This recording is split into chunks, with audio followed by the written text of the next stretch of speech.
another weekly roundup from Wargamer Dad. That's me. Quite a few cool things going on this week. Start as always do with GW news. Not much coming out this week, but we do have the big community survey from GW. If you haven't signed on to this and given your opinion, do. It's really useful. It's really useful. It's a chance to basically influence what GW do. Ask you a bunch of questions, they ask you what you play. It lets them predict where they need to throw their money at, who's enjoying what games are getting what attention, and where they might be able to do stuff. So obviously, if you don't, then they're going to end up just throwing money at the big games like 40k, which is great. And I play 40k, but if you play Kill Team and you want more Kill Team, let them know. If you play Blood Bowl and you want more Blood Bowl, let them know. Same goes for any of their games. If you want to see more for sorry, I want to say Black Fortress now, my brain. Blackstone Fortress, there you go. If you want more for Blackstone Fortress, this is one of the ways I'm letting them know. There's also several bits where you get a lot of it is multiple choice. Like, do you play this, this and this? How much you spend? Where do you go? I mean, it's things like if they know that the majority of people are spending small amounts over a period, they might try and do things where you can get more for small amounts.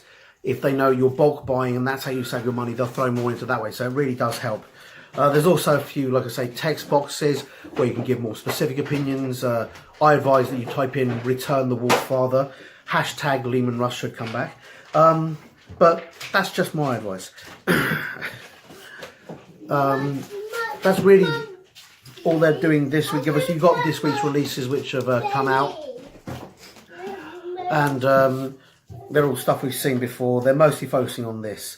Other than that, there's a lot of really cool stuff coming out.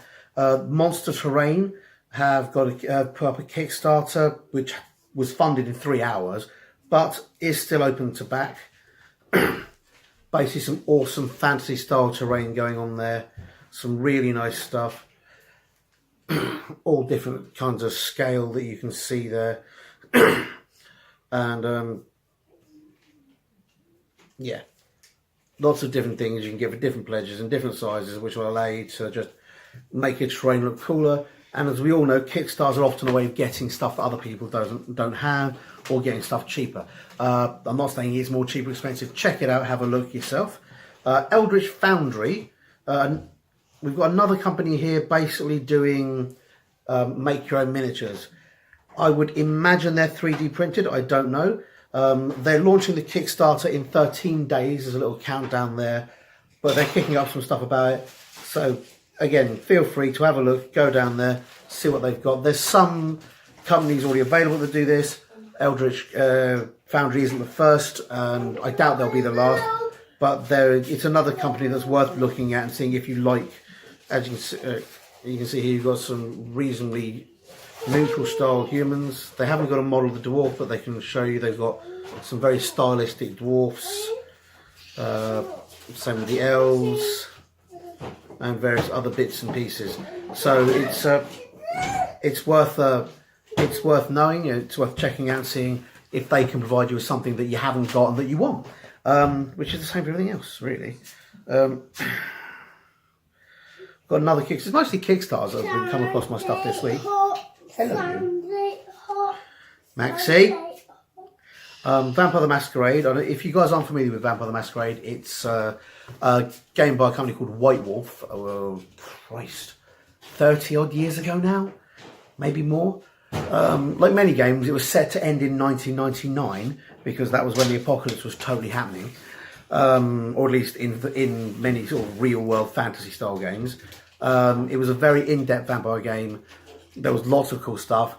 It really captured the imagination. There was a play organisation at one point called Camarilla. There was Camarilla US, Camarilla UK, Camarilla Australia.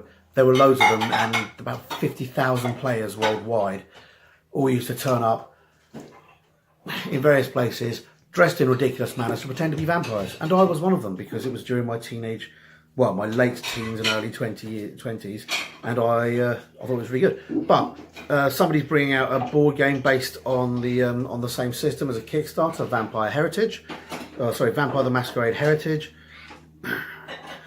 It's set in the world of darkness, which is a world, which is our world, but slightly grimmer. You get to be vampires. There are various clans. It's advertising as 2 to 4 players with 15 to 20 minutes per player. So obviously each player's turn adds time to it. That's another awesome Kickstarter and a bit of a blast from the past if you like that kind of stuff. And talking about blast from the past, one thing that I've really... Sorry, I'm going quite quickly. I've realised I've only been on for 5 minutes. I'm pretty much done with this last but frankly never not least. A fantastic company called Fantasy Grounds have got the license to re-release D&D Second Ed. If you're a fan, if you're a fan of Thaco and crazy monsters and weird shite, then check this out. For those of you, the older players out there will know, Second Ed will know it is one of the more complex and one of the cooler versions of D&D, and it was very different from other versions of D&D. It went by the name Advanced Dungeons and Dragons because there were copyright disputes over the name D&D. The guys who had originally made it kind of split ways.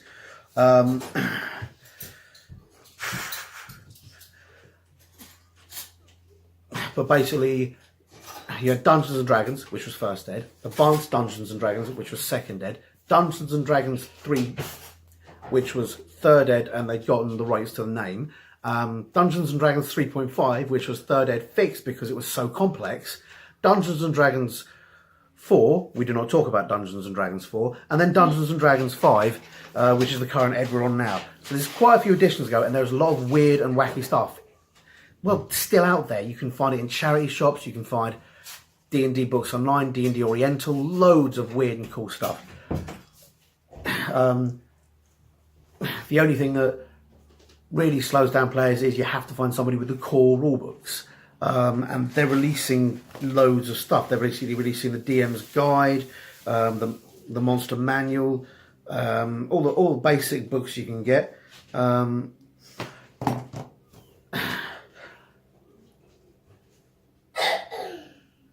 And it's worth noting that D&D Second Ed, or Advanced Dungeons & Dragons, was open source. So there are a lot of extra bits and modules and games. There's an X-Men module for crying out loud. Somebody brought out a module where you could use D&D but with X-Men.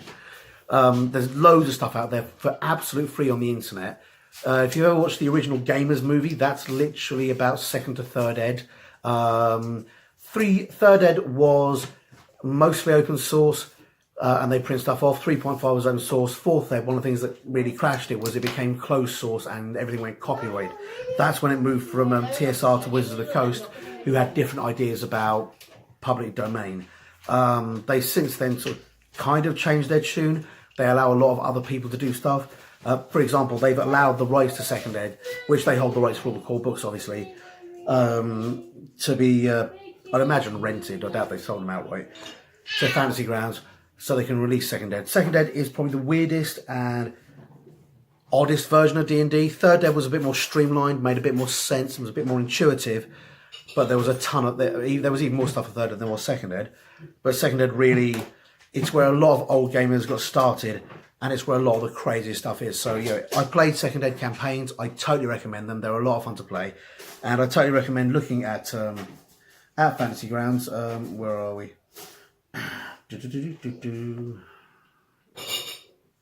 Yeah, they're doing the books at $19.99.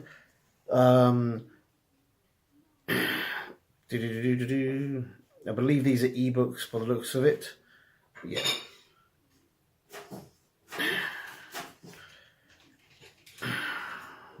Yep. Yeah. Basically, you can get it, you can download it, and you can rock and roll and play one of the most popular games of all time, Advanced Dungeons and Dragons. Whenever you see stuff, it's worth knowing. A lot of the stuff you sort of see in sort of historically D&D stuff, it's usually about Second Ed. The First Ed was very small and very basic. It wasn't until Second Ed that they really got complex rules like we know today. And there's even a thing called Thaco, which is to hit on AC 0, which basically is the roll you need to hit somebody if their armor class is 0. It's one of those weird things where the lower you get with that roll, the better you are, and everything else, the higher you get, the better you are. There's loads of weird little quirky things like that. And for $19.99, I thoroughly recommend it. Second Ed's well worth a play, and check that out. Hope you guys enjoyed this. Hopefully we'll have more to share next week. There's rumours of stuff coming out from GW. There's rumours of other bits and pieces coming out from other players. Oh, actually, forgetting my own head.